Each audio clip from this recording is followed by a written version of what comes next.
Good day, and welcome to another Ranso's Weekly Wraps. I'm Viv Govender, and as usual, what we're going to do is cover a couple of stories in the week, and as well as a little AI/tech segment at the end. So, what are the stories this week? We're looking at the latest in the Chinese stock market, as well as the budget speech. We'll go more in depth into the budget speech for South Africa. And then in the tech segment, we'll look at Nvidia's earnings. Okay, starting off with China's stock market. A rule was introduced recently that the Chinese government has banned the selling, the net sellings rather, of equities during the opening and closing period for the Chinese stock market.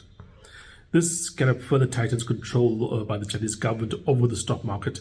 The hope would be that it kind of disrupts any kind of panic, panic reaction, panic chain reaction.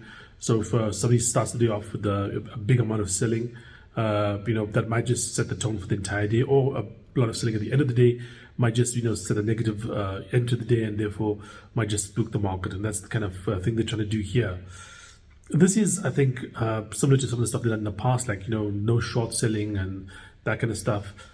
This is all temporary measures. You really can't force the market to go higher through legislation. You can make the incentives better. You can, for instance, reduce taxation. You can go out and do other things that are going to make it more attractive to buy stuff. But you really can't basically force people to go buy stuff here, especially when you have such fear around the market at the moment. So what we are seeing right now in China from the government, I think, is a bit of a desperate action, not the real kind of solution to the crisis they have. And it is a crisis. I mean, it's the world's second largest stock market. And to give you an idea of how bad things are, Hong Kong, of course, Hong Kong is not the main market anymore, but at one point it was. The entire Hong Kong market is basically worth less than Nvidia is at the moment. A single company from Taiwan, or one person from Taiwan rather. So just one company, Nvidia, is worth more than the entire Hong Kong Stock Exchange. Okay. And the next news. We're looking at what's happening with regards to the budget speech in South Africa. Now, South African Finance Minister came out this week and basically gave us a budget speech that was, widely anticipated to do a few things here, and he kind of fulfilled most of those. It's not as as generous as I thought it would be. Considering that we're going to have an election coming up in a few weeks or a few months' time, just been announced to be the end of May. So right now is the end of February. So we're talking about March, April, May, 3 months' time. We're going to have an election in South Africa. The ANC, is, as I mentioned many times in the past, is looking quite weak at the moment with regards to the polling. Quite likely to drop below 50%. And there's even talk that with Jacob Zuma's efforts in KZN, maybe even lower than that, maybe even to the 40% or slightly lower than that. If some of the numbers out of KZN before Jacob Zuma's new party holds true, that would be quite a fall from at one time. I think I think the best poll, not the poll after 94, but the one thereafter. I think we hit at one point in time. I think the ANC was hitting almost 70%, over 70% in terms of the total vote.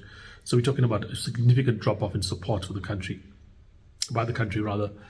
This is, I think, something that is actually quite good. The fact that it wasn't as generous as we had thought this budget speech, because what it does mean that the ANC is still taking things seriously. It's still making sure that they haven't burning everything up just for that last ditch Hail Mary kind of hope of doing well in the election. That being said, there's a couple of things that did occur here that are, I think, a bit disappointing.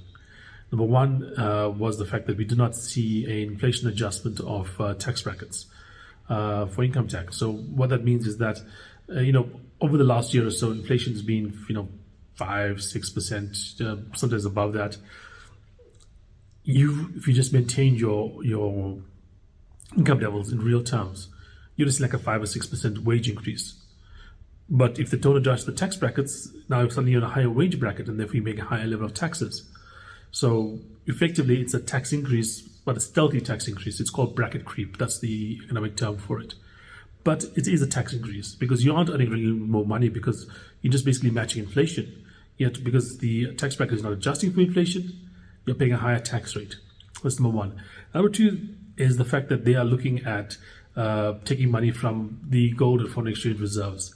We in South Africa have a bit of money set aside to basically buffer the economy in terms if there is a bit of illiquidity in the foreign exchange markets. So we still buy stuff from international markets, etc. Important in a country like South Africa. I mean, there's a lot of things we buy that are required. Things like oil, for instance. We don't produce enough locally from things like Sasol, so we're a net importer of petroleum, and therefore we need to basically have some money aside in case the markets, for whatever reason, seize up. Now, over the last little while, through mechanisms, basically, or through the weakening of the rand, let me say rather, what's happened is there's been building up a surplus of or a profit, a paper profit for these reserves.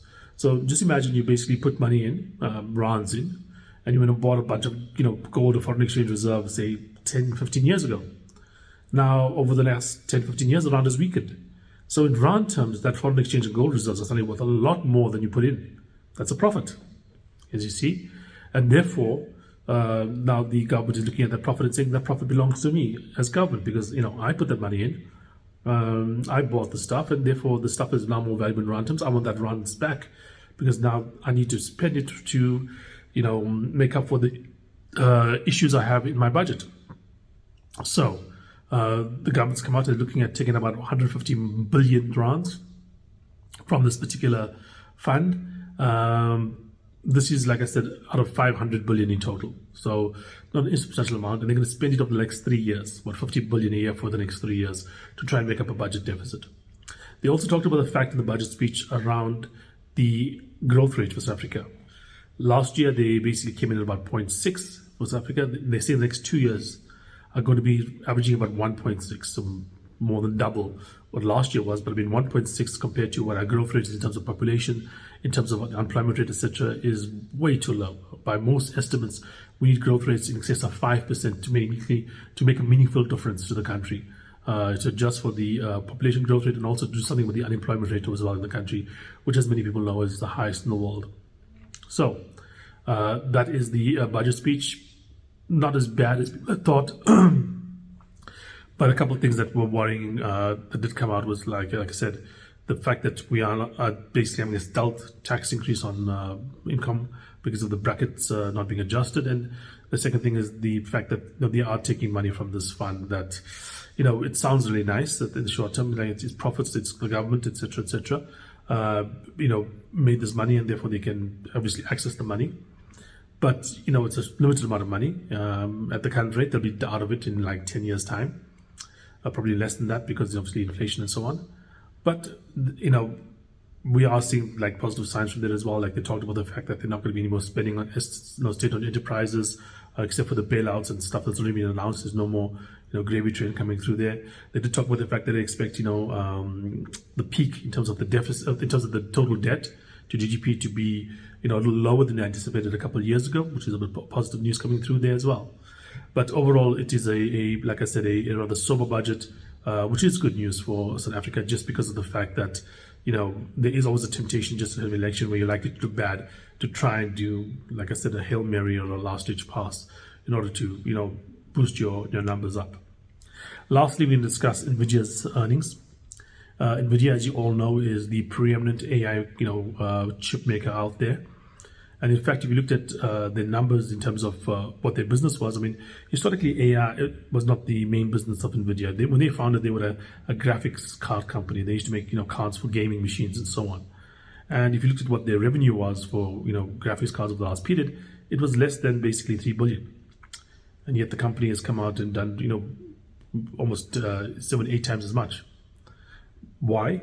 Because AI. That's what this company is about right now. It's an AI company. And AI is still, taking off at an incredible rate, especially with the stuff we talked about last week with things like Sora, Gemini, the new version of Gemini has been announced. All these things indicate that we are going to be seeing more and more demand for these chips. It's the one thing that we see when it comes to developing AI. There's been a question about what is required to get to the next level. And the idea was you can either just add more stuff that you're adding right now, or the second idea was you needed more technology or a scientific breakthrough to get to the next level. It appears that the scientific breakthroughs we've had so far, especially that transformer breakthrough, which was announced in the paper, "Attention is all you need," that seems to be sufficient in the current environment to provide improvement with just adding more stuff to it. Just more chips, more data, you get a better thing at the end of the day. Maybe in a while, we'll see that kind of like taper off as all, this kind of technologies do. And you need a new kind of like, algorithmic invention or technical invention of some kind to get to the next level. But right now you don't. Okay, right now you don't need new technology. You just need more chips, you need more, data, and you get a better product. That is very good news for a company like Nvidia, because who provides the chips? It's Nvidia. And Nvidia basically right now is the primary provider in the world of AI chips. It is more valuable than Google, more valuable than Amazon. Companies, Google, Alphabet, more valuable than Amazon. Companies was worth a fraction of a few years ago. And this has been driven by the fact that there's only a couple of companies out there that are making any money from AI. And the only one that's making real money from AI, quite frankly, is Nvidia. Because if anyone's going to basically invest in, an AI company, a huge chunk of that investment is going to just go to buy an Nvidia chip, more Nvidia chips, basically. Speaking of which, these chips that Nvidia is making, one of the things we noticed in their statement there was that they are obviously doing much fewer sales in China.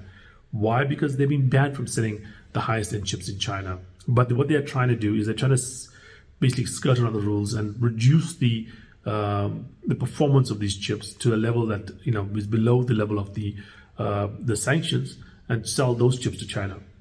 Now they tried this once. They've given up these weaker chips, and the state government in the US says no, that's still too powerful. But they are quite confident that they're actually going to be able to get weaker chips through into China. That being said, there is developments happening in China at the moment, some incredible developments.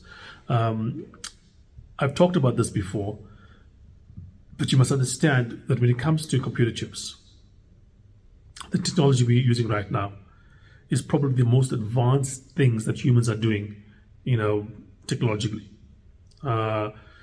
It's butting against the absolute limits of what is physically possible in this universe.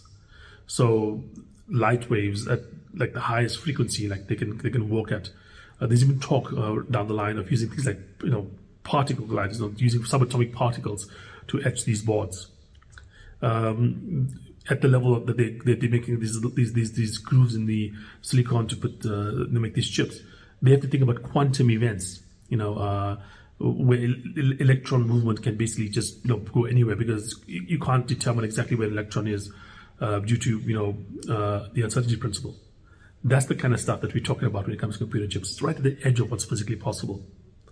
Now, when it comes to what's happening with Nvidia and with the Western system that's basically supporting it, things like ASML and so on, and TSMC and so on.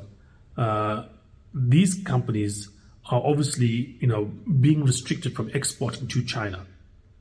Now, in the short term, this is going to be very bad for the Chinese because they are not able to basically just step in and replace the entire world's infrastructure, especially, like I said, the most advanced stuff that humans do at the moment. It's going to be very difficult to replace that. I mean, just to understand how much money we talk about, like the capital expenditure for TSMC in a year is about $30 billion. Okay, that's a huge amount of money just to spend every year to keep up with the new technology. So it would require a ton of money from the Chinese government, but $30 billion to the Chinese government is not an insurmountable amount of money. They can easily do that, but it's going to take a lot more than money to get to that level. So what's happening right now is the Chinese system is being handicapped by the ban, but there's a possibility, maybe not next year, maybe the year after, but within about 5 years, I would suspect that the Chinese come out with a local industry that's competitive, at least in terms of performance, if not in cost, with what's happening in the rest of the world. So they may be more expensive to produce it in China, but they may likely have the ability to do things that are as good as what we are seeing in the West. Probably, like I said, in 5 years or so down the line. But right now, that lack of chips are really hampering their progression in terms of AI. So Nvidia basically, even though they are able to sell, or they will likely only be able to sell, weakened versions of their chips, cut down, handicapped or, lower level versions of their chips to China, will still probably find a very strong market there for these chips. Just because of the fact that it's going to be very difficult for the Chinese to compete, with what Nvidia is getting out in any short-term period, like a 1 or 2 year period. Maybe in, like I said, 5 years it might happen, but not right now. Okay, so Nvidia, as I speak to you, all-time highs again in the pre-market. Market is quite open yet, but I do think that if you're still playing the AI space going forward, Nvidia probably has to be in your portfolio. That being said, I've seen some developments coming through, and I'm looking at companies like ARM as well, because the next step, I think, with regards to AI is going to be more on device usage. What do I mean? Well, Nvidia's chips are used primarily for the training of these AIs. These huge data centers, massive amounts of computing power, are used to train the models. But once the model is actually trained, actually using the model requires much less power. And the possibility is that down the line, Nvidia may have wrapped up the whole training aspect of it, but there's opportunities for other companies like AMD and ARM to step in for the on-device usage. Right now it's not quite there, but I mean, technology improves, and we know what Moore's law says. Every couple of years you're looking at a doubling of power. So maybe something that's not as quite good now, but in say 4 or 5 years time, we can easily have machines that are powerful enough, or chips that are powerful enough to run some useful models on your phone. At the moment, in fact, it's possible to run useful models on a upper end desktop, not the absolute top end desktop, but the upper end desktops. You can run useful models, things like, for instance, llamas, cut down versions, etc. So Nvidia, really powerful in terms of the training stuff, probably an insurmountable lead there, but there's still opportunity, I think, in the AI space for companies that are not Nvidia in the chip space. Thanks for joining me, and I look forward to speaking to you guys again next week. Cheers.